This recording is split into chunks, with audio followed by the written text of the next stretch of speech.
So this afternoon we're at our second house out in the Scarborough area. This is another home. This is a little different in that this home has been completely rebuilt from the ground floor up.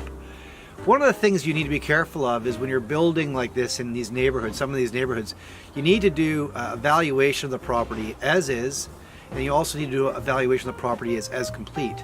As is just like any home. What's the value of that today? And once you get the construction contract and you get the budget, you then need to do an appraisal as if the home is complete to find out what the final value is. Why this is so important is that one thing that we do at MonsterMortgage.ca is we're also responsible for doing the takeout mortgage on the construction deals.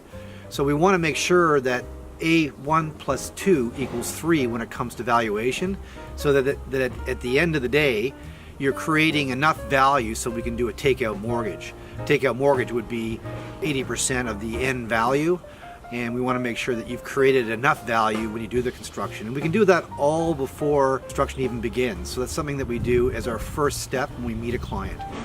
Appraise a property as is, and then appraise a property as if complete. This way we know from the beginning that there's not going to be any errors at the end, and we'll be able to take out the construction financing and get a takeout mortgage, a long-term deal at the end of the project. Very important to understand this prior to putting a shovel in the ground. Thanks for watching this week's Hot Property Online.